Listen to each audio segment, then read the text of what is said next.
Assalam alaykum wa rahmatullahi wa barakatuh. Il y a des vérités qui ne crient pas, mais qui s'imposent par leur profondeur. Et parmi elles, il en est une que le monde oublie trop souvent. Les vrais croyants sont les plus doux, mais aussi les plus redoutables quand on les provoque. Ce n'est pas un paradoxe. C'est une réalité spirituelle, une alchimie divine entre la lumière de la miséricorde et le feu de la justice. Dans un monde où la douceur est souvent prise pour de la faiblesse, le croyant marche avec humilité, évite les conflits et supporte l'injustice avec patience. Mais il y a une limite sacrée, une frontière invisible que l'on ne peut franchir sans conséquence. Ce n'est pas l'orgueil qu'il défend, ni son image, ni ses émotions. C'est sa foi. C'est son lien avec Allah. C'est la vérité qu'il incarne silencieusement, jusqu'à ce qu'on l'écrase. Alors, il se transforme. Pas en tyran, mais en gardien. Pas en oppresseur, mais en protecteur. La même personne qui priait avec des larmes devient un roc quand le mensonge veut triompher. Ce n'est pas une réaction impulsive, mais un appel intérieur. Le croyant se lève, non pas pour lui, mais pour ce qui est juste, pur, éternel. Dans cette vidéo, tu vas comprendre pourquoi les véritables croyants sont d'une patience angélique, mais d'une force céleste quand ils sont poussés à l'extrême. Tu vas découvrir ce que cache leur silence, et pourquoi leur éveil est souvent redouté même par les plus puissants. Prépare ton cœur à un voyage intense entre lumière, vérité et puissance divine. Le vrai croyant est une personne dont le cœur a été poli par la lumière divine, adouci par la foi, et éduqué par les enseignements d'Allah et de son messager. Ce n'est pas quelqu'un qui cherche le conflit, ni une personne qui répond à chaque provocation. Il est doux, humble, paisible et profondément ancré dans une spiritualité sincère. Cette douceur n'est pas une faiblesse, mais un choix conscient dicté par la foi. Elle est le résultat d'un long combat intérieur contre l'ego, contre l'arrogance, contre la colère et contre la vengeance.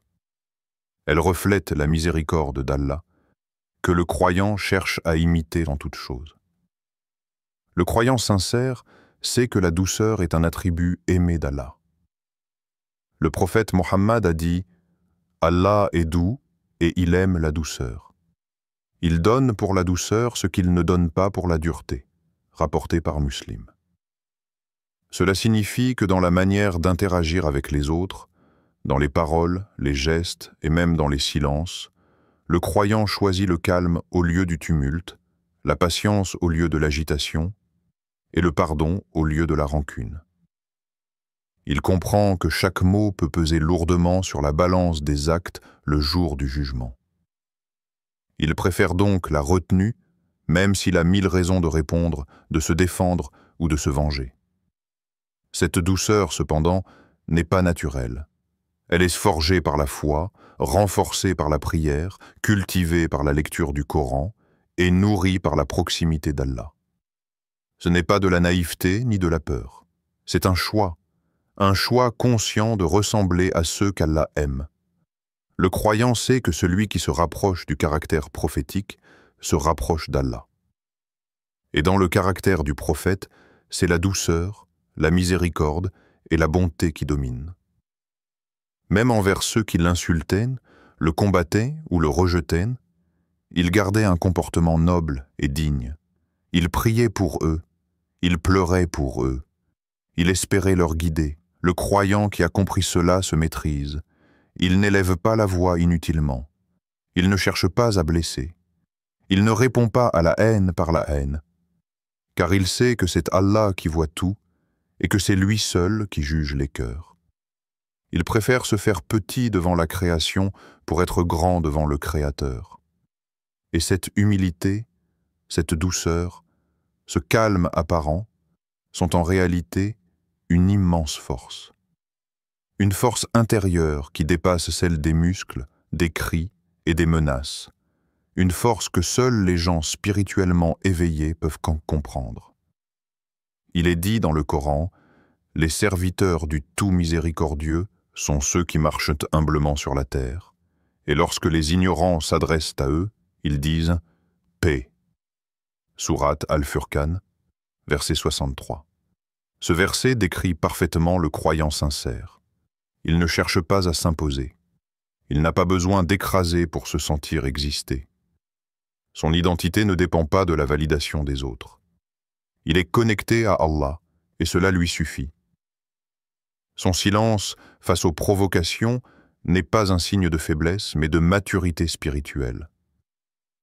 Il sait que ce monde est temporaire. Il sait que chaque épreuve est un test, et il ne veut pas échouer en se laissant emporter par la colère ou la vengeance. Mais cette douceur n'est pas toujours comprise. Certains la confondent avec de la naïveté. Ils pensent que le croyant est faible parce qu'il se tait, qu'il est lâche parce qu'il ne se défend pas, qu'il est passif parce qu'il ne réagit pas. Pourtant, ils ne savent pas que ce silence est un choix fait pour Allah. Ce calme est une adoration, cette retenue est une prière. Et que si le croyant décidait d'agir, ce serait dans des limites fixées par Allah, avec une force que rien ne peut égaler. Le vrai croyant connaît le poids de ses actes. Il sait que l'injustice ne se combat pas par une autre injustice. Il ne veut pas échanger sa paix intérieure contre une satisfaction momentanée. Il préfère confier ses douleurs à Allah, plutôt que de les projeter sur les autres. Il sait que celui qui pardonne est élevé par Allah, que celui qui répond par le bien à celui qui lui fait du mal est aimé par le tout miséricordieux, et que chaque larme versée en silence, chaque humiliation supportée sans se venger, chaque mot avalé pour préserver la paix, sont des trésors que seule l'éternité révélera. Ce croyant-là est doux parce que son cœur est vivant. Il est doux parce qu'il a connu la douleur et qu'il ne veut pas la reproduire. Il est doux parce qu'il a goûté à la présence d'Allah et que cela a apaisé ses tempêtes intérieures. Il est doux parce que le prophète était doux. Il est doux parce qu'il a compris que la vraie force, c'est celle de celui qui se maîtrise dans la colère, comme l'a enseigné le prophète. Et pourtant, derrière cette douceur, il y a une âme puissante. Une âme qui a traversé des épreuves, une âme qui a été brisée, puis reconstruite par la foi. Une âme qui a choisi la lumière malgré l'obscurité. Ainsi, le croyant ne se laisse pas définir par les autres. Il sait qui il est et à qui il appartient. Sa douceur n'est pas destinée à plaire aux hommes, mais à Allah. Il n'attend pas de reconnaissance, ni de remerciement. Il agit pour l'au-delà, pas pour ce monde. Et c'est ce qui le rend si apaisant, mais aussi si redoutable si on le pousse à bout. Car s'il reste doux, c'est uniquement par fidélité à Allah. Mais si cette fidélité est blessée, s'il est injustement attaqué, s'il voit la vérité piétinée, alors sa douceur se transforme en puissance. Pas une puissance destructrice, mais une puissance alignée avec la justice divine. Car le vrai croyant, quand il se lève, ce n'est pas pour lui-même. C'est pour défendre une valeur, une vérité, une cause plus grande que lui. Et c'est pour cela qu'il est dangereux quand il est provoqué. Car sa réaction ne vient pas d'un caprice de l'ego, mais d'un devoir envers Allah. Et quand Allah soutient un cœur, qui peut l'arrêter? Quand Allah inspire un esprit, qui peut l'éteindre? C'est cette dualité qui fait du croyant un être unique, à la fois tendre comme la pluie et puissant comme l'orage. Le silence d'un croyant n'est jamais un silence vide. C'est un langage à part entière, un cri contenu, un monde intérieur en pleine activité. Ce silence n'est pas celui de la soumission aveugle ni de la peur. Il est l'expression d'un choix noble, celui de se maîtriser, de s'élever au-dessus des provocations et de ne pas laisser l'ego prendre les commandes. Le croyant ne se tait pas parce qu'il n'a rien à dire, mais parce qu'il a appris à travers sa foi que toutes les paroles ne valent pas d'être prononcées. Il sait que les mots peuvent devenir des chaînes qui ligotent l'âme si l'on ne sait pas les manier avec sagesse. Et il préfère donc le silence, car ce dernier ne trahit ni la vérité, ni la dignité. Dernière ne trahit ni la vérité, ni la dignité. L'islam enseigne que la maîtrise de soi est un acte de puissance. Le prophète Muhammad a dit « Le fort n'est pas celui qui terrasse les autres par sa force physique. Le fort est celui qui se maîtrise lorsqu'il est en colère. » Hadith rapporté par Al-Bukhari et Muslim. Ce hadith bouleverse les conceptions habituelles de la force. Ce n'est pas celui qui crie le plus fort, ni celui qui riposte avec violence qui est le plus valeureux. C'est celui qui, dans l'instant de l'humiliation, garde le contrôle de lui-même. Celui qui, alors qu'il a toutes les raisons de répondre, choisit de se taire, non par faiblesse mais par grandeur. Le croyant ne veut pas répondre à la haine par la haine. Il sait que l'ego se réjouit du conflit, mais que l'âme s'élève dans le calme. Il a appris à contenir les tempêtes qui naissent en lui. Il connaît ses propres zones de colère, ses blessures, ses frustrations, mais il refuse de les laisser parler à sa place. Il garde sa bouche fermée, non pas parce qu'il a peur, mais parce qu'il est conscient du poids de ses paroles. Il se souvient des versets où Allah dit que chaque mot est enregistré par un ange vigilant. Sourate Kaf, verset 18. Et ce rappel suffit à le faire réfléchir avant de répondre. Quand il se tait, ce n'est pas parce qu'il approuve. Ce n'est pas parce qu'il accepte l'injustice ou qu'il se résigne. C'est souvent parce qu'il remet l'affaire entre les mains d'Allah. Il sait que son silence peut être une invocation, que parfois un mot contenu vaut 1000 prières entendues, que lorsque l'homme se maîtrise, Allah s'approche. Le croyant préfère donc la paix au tumulte, le retrait au scandale, la discrétion à la vengeance. Il n'est pas de ceux qui étalent leur colère. Il la dépose en secret dans ses prosternations. Le silence du croyant est souvent interprété à tort. Certains le prennent pour de la lâcheté. D'autres le voient comme de l'indifférence. Mais en réalité, ce silence est une muraille. Il est le fruit de l'éducation spirituelle. Il est le résultat d'une confiance profonde en Allah. Le croyant ne veut pas agir selon son émotion du moment. Il veut agir selon la volonté divine. Et parfois, cela implique de ne pas réagir du tout, de patienter, de respirer, de se tourner vers celui qui voit tout. Le prophète lui-même était un modèle de maîtrise de soi. On le provoquait, on l'insultait, on le blessait. Mais il répondait avec une douceur étonnante. Il gardait le contrôle de ses émotions. Même lorsque ses ennemis le harcelaient, il gardait son calme. Et quand ses compagnons voulaient riposter, il leur disait « Ne vous mettez pas en colère ». À travers cette attitude, il nous enseignait que le silence, quand il est nourri par la foi, devient un rempart contre le diable. La colère est une arme à double tranchant. Lorsqu'elle n'est pas maîtrisée, elle détruit plus qu'elle ne répare. Le croyant a donc appris à l'apprivoiser. Il sait qu'elle brûle, qu'elle dévore, qu'elle pousse à dire des mots qu'on regrette. Il sait aussi que le diable attise la colère, parce qu'elle ouvre la porte à l'injustice. Alors, il lutte. Il se réfugie dans l'eau des ablutions. Il s'assoit quand il est debout. Il prie. Il pleure. Mais il ne frappe pas. Il ne crie pas. Il ne se venge pas. Car il sait que celui qui laisse la colère décider à sa place se détourne de la lumière. La maîtrise de soi n'est pas l'effacement de soi. Ce n'est pas disparaître.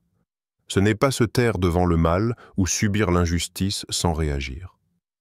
C'est savoir réagir au bon moment, avec la bonne intensité, dans la bonne intention. C'est refuser de se laisser manipuler par ses émotions. C'est rester ferme dans la foi, stable dans le cœur et lucide dans l'âme. C'est agir avec conscience, pas avec impulsivité. Quand le croyant reste silencieux, ce n'est pas parce qu'il est faible, c'est souvent parce qu'il est fort. Fort de sa foi, fort de sa confiance en Allah, fort de sa capacité à se remettre à lui. Il sait que son honneur ne dépend pas de la réaction des autres. Il sait que sa dignité ne s'achète pas par des répliques cinglantes. Il sait que celui qui s'élève par Allah ne redescend pas à cause des hommes. Ce silence n'est donc pas vide. Il est rempli. Rempli de supplications muettes, rempli de sagesse accumulée, rempli d'une lumière que seuls les cœurs éveillés peuvent voir. Et parfois, ce silence est plus bruyant que 1000 cris. Il impose le respect, il désarme l'ennemi, il renvoie à l'autre son propre vide. Il montre que le croyant a quelque chose que personne ne peut lui prendre, la paix du cœur. Et pourtant, ce silence n'est pas éternel. Il a ses limites. Le croyant se tait tant que la situation ne viole pas les frontières de la justice. Il garde le contrôle tant qu'il le peut. Mais si l'injustice devient trop grande, s'il voit la vérité être piétinée, s'il voit la foi être attaquée, alors il agit. Et ce jour-là, son silence devient action. Sa patience devient puissance. Sa douceur devient fermeté. Car le croyant n'est pas passif. Il est juste. Il ne se laisse pas utiliser, mais il se laisse guider par Allah. Il connaît l'exemple du prophète, qui a su patienter 13 ans à la Mecque, mais qui a combattu à Médine quand Allah l'a ordonné. Il sait que le sabre n'est pas une fuite, mais une stratégie divine. Et que parfois, le silence prépare une réponse bien plus forte que les mots. Ainsi, le silence du croyant est un choix de grandeur. Il est un acte d'adoration. Il est une preuve de maîtrise. Il est un moyen de préserver son cœur, sa foi et son lien avec Allah. Il est un mur invisible contre la provocation. Et il est souvent l'arme la plus puissante contre ceux qui ne comprennent que la violence. Car ce silence est habité. Et derrière lui, il y a Allah. Il existe chez le vrai croyant une frontière sacrée. Une limite invisible mais ferme qu'il ne laisse franchir à personne sans raison. Cette limite, ce n'est pas sa fierté personnelle ni son orgueil. C'est son honneur spirituel, son amour pour la vérité, sa fidélité à Allah et sa dignité de serviteur. Tant que les provocations ne touchent pas au ce sanctuaire intérieur, il reste patient, doux et silencieux. Mais lorsque l'injustice devient flagrante, que la vérité est piétinée ou que sa foi est attaquée, alors le croyant change de visage. Non pas parce qu'il est submergé par la colère, mais parce qu'il devient l'épée de la justice divine. Le croyant sait qu'il n'est pas venu sur terre pour accepter l'injustice. Il ne confond pas patience et passivité.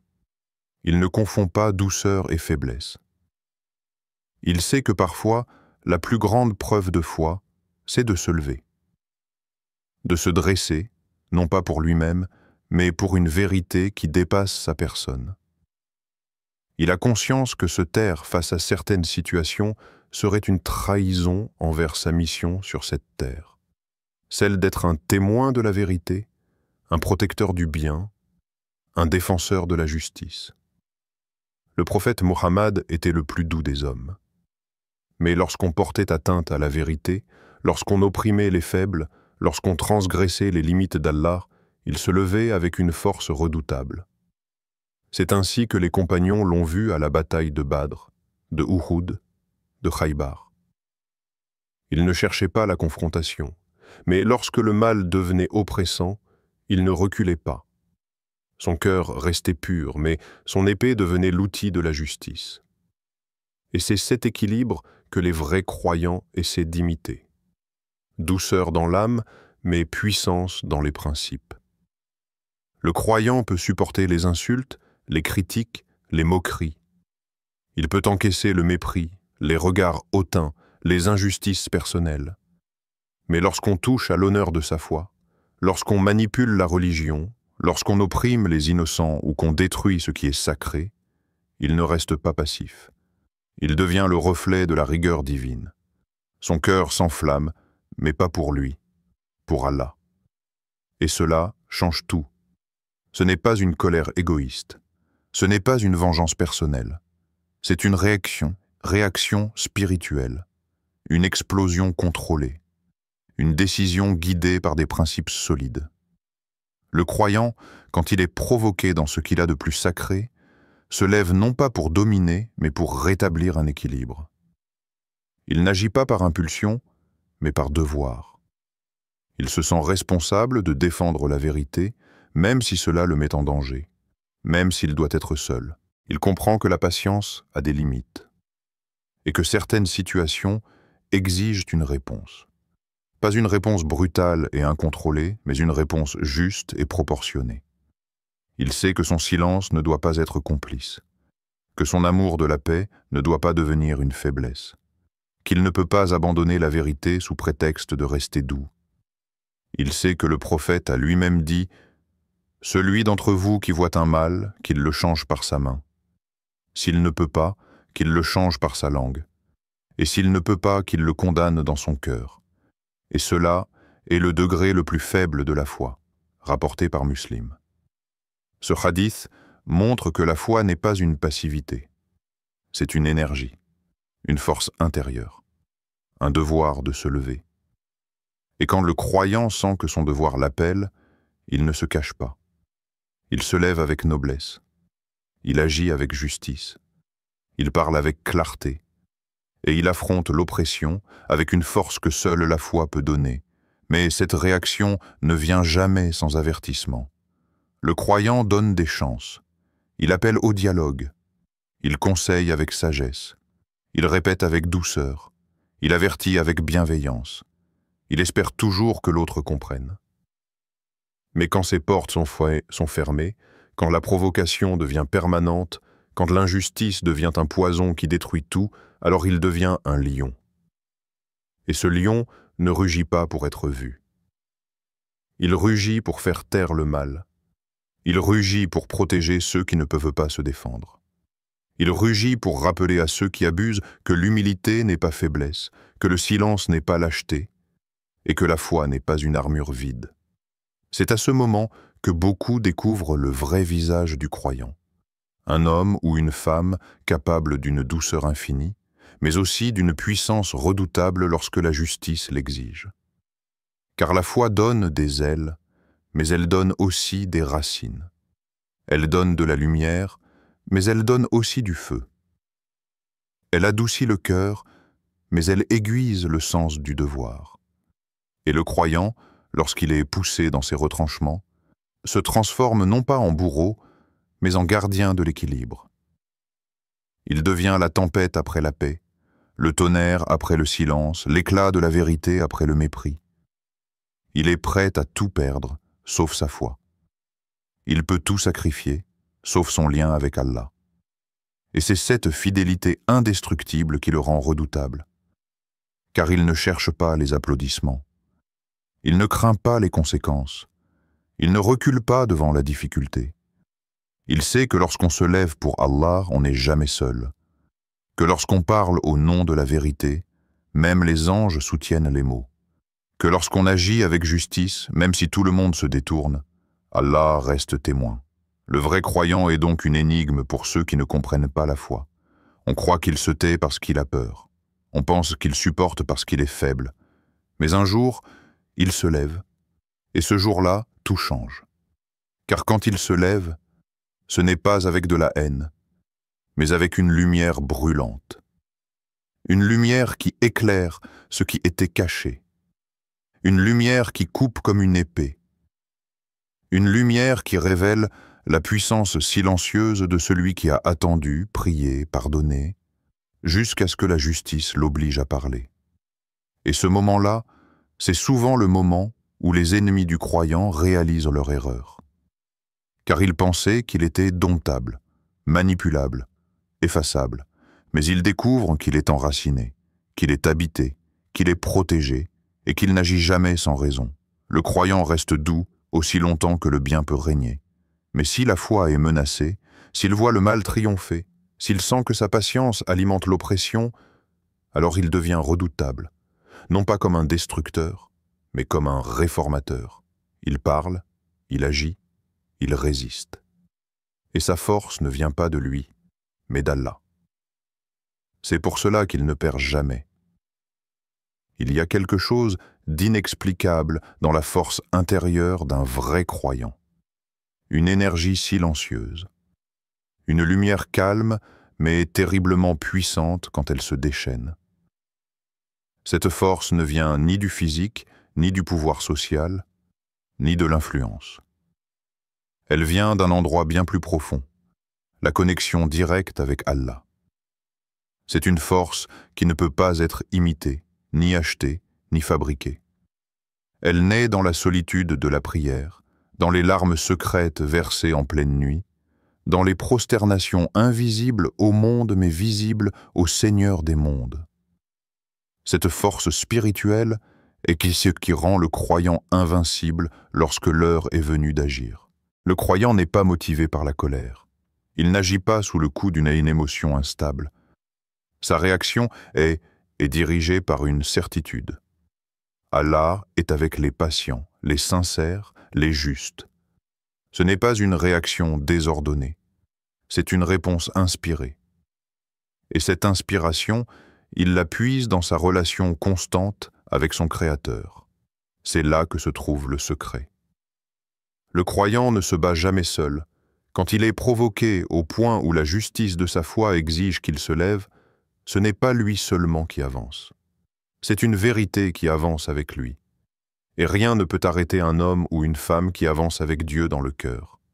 Il faut comprendre que cette force n'est pas apparente au début. Au contraire, beaucoup la sous-estiment. Ils voient chez le croyant un visage calme, une voix douce, un comportement effacé. Ils pensent qu'il est facile à contrôler, à ridiculiser, à ignorer.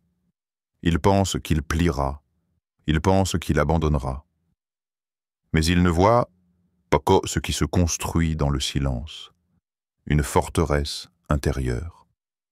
Car chaque humiliation subie, chaque provocation contenue, chaque injustice supportée devient une brique dans cette forteresse. Et quand elle est achevée, elle devient imprenable. C'est à ce moment que la force du croyant se révèle, une force enracinée dans le tawakkul, la confiance totale en Allah. Cette confiance change tout. Elle retire la peur du cœur. Elle efface les doutes. Elle illumine l'âme. Et celui qui ne craint rien sauf Allah est inarrêtable, parce qu'il ne défend pas seulement son honneur, mais l'ordre d'Allah. Il ne cherche pas à gagner un combat, mais à rester fidèle à sa mission. Et Allah ne laisse jamais tomber ses alliés. La force spirituelle du croyant se manifeste dans ses décisions. Il ne répond pas n'importe quand, n'importe comment. Il choisit le moment. Il attend le signe. Il écoute son cœur purifié par l'adoration. Et quand le moment arrive, il agit avec une sagesse surnaturelle. Parce qu'il sait que ce qu'il fait est observé par celui qui ne dort jamais. Cela le rend précis, profond, réfléchi. Et pourtant, quand il frappe, sa frappe est décisive. Non pas parce qu'il est brutal, mais parce qu'il est aligné avec la volonté divine. Ce lien entre foi et puissance est ce que redoutent inconsciemment les ennemis du croyant. Ils savent que tout ce qui est lié à Dieu échappe à leur contrôle. Et ce qu'ils ne peuvent contrôler, ils le craignent. Car ils peuvent en manipuler les foules, les médias, les lois, mais ils ne peuvent manipuler un cœur sincèrement attaché à Allah. C'est ce cœur qui fait trembler les injustes, non pas parce qu'il est violent, mais parce qu'il est libre. Et la liberté intérieure est plus dangereuse pour les oppresseurs que toutes les révoltes visibles. La foi donne aux croyants une autre vision du monde. Il ne cherche pas à imposer sa volonté, mais celle d'Allah. Il ne se bat pas pour son ego, mais pour des principes. Et ces principes ne sont pas négociables. Ils sont sacrés, intouchables. Et c'est cette sacralité qui le rend redoutable, car il ne cédera jamais. Il pourra reculer stratégiquement, patienter longtemps, subir de nombreuses pertes, mais il ne pliera pas, car il sait que sa force ne vient pas de lui, mais d'Allah. Et quand Allah soutient, qui peut faire tomber? Cette force intérieure se nourrit dans l'adoration, dans le jeûne, dans la prière de nuit, dans le dhikr, dans la lecture du Coran, dans les pleurs que personne ne voit sauf Allah. Ce sont ces moments-là, secrets et sacrés, qui font du croyant un soldat de la vérité. Pas un soldat physique, mais un soldat de la lumière. Il porte la vérité comme une épée, mais aussi comme un remède. Il guérit par sa foi, mais il tranche aussi par elle. Et cette dualité, douceur et puissance, fait de lui une personne que l'on admire ou que l'on craint, mais que l'on ne peut jamais ignorer. Dans l'histoire islamique, les plus grands croyants ont été les plus doux et les plus puissants. Abou Bakr était connu pour sa sensibilité. Il pleurait en priant. Et pourtant, lorsqu'il a vu la communauté musulmane en danger après la mort du prophète, il a tenu ferme comme une montagne. Umar ibn al-Khattab était un homme rigoureux et déterminé, mais c'est sa foi profonde qui faisait trembler les ennemis.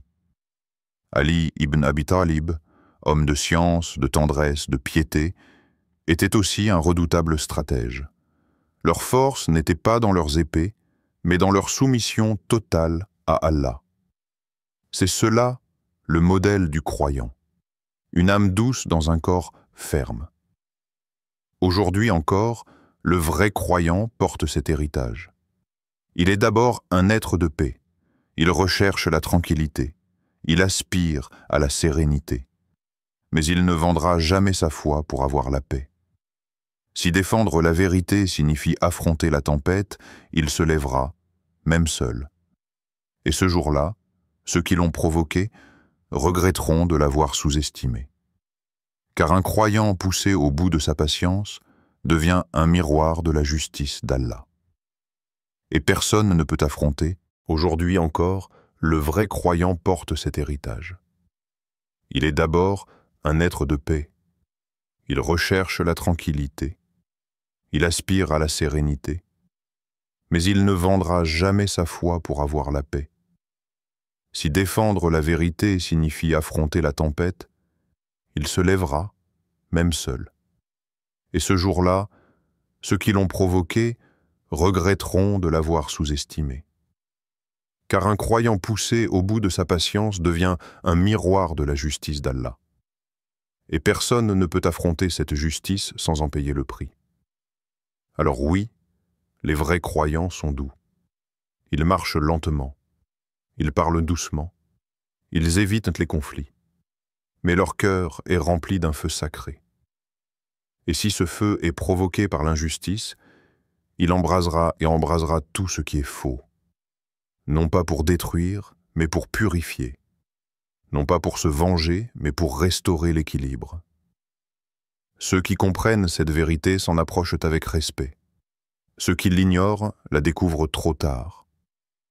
En fin de compte, l'essence de la véritable force réside dans cette subtilité divine. La douceur en apparence, mais une puissance redoutable quand elle est nécessaire. Le croyant véritable incarne cette harmonie parfaite entre la patience et la justice. Il n'agit pas par colère, mais par conviction profonde et par un lien direct avec Allah. Son silence est une forme de sagesse, et sa réaction, lorsqu'il est provoqué, est une manifestation de la vérité divine qui ne peut être ignorée. La beauté de la foi ne réside pas seulement dans la paix qu'elle apporte, mais dans la force qu'elle développe dans le cœur de celui qui est prêt à défendre ce qui est juste. Le croyant sait que la justice n'est pas simplement une quête extérieure, mais un engagement spirituel qu'il doit défendre, même au péril de sa propre tranquillité. Il ne se laisse pas submerger par les attaques du monde, mais reste ferme, car il est soutenu par celui qui est plus fort que tout. Ainsi, Celui qui croit véritablement en Allah, qui vit dans la soumission et la confiance en lui, trouve une puissance qui dépasse l'entendement humain. Cette force est celle-là, prête à émerger lorsque l'injustice devient insupportable. C'est cette dualité, à la fois douceur et redoutabilité, qui fait du croyant une personne unique et, surtout, un instrument du divin dans ce monde. Et n'oublions jamais que même dans les moments les plus sombres, la force du croyant vient d'une source infinie et inépuisable. Que nous soyons dans la paix ou dans le tourment, nous devons toujours garder à l'esprit que ce qui nous rend redoutables, c'est non pas notre propre pouvoir, mais notre engagement à défendre la vérité au nom d'Allah, celui qui est le maître de tout. Que la paix, la miséricorde et les bénédictions d'Allah soient avec vous.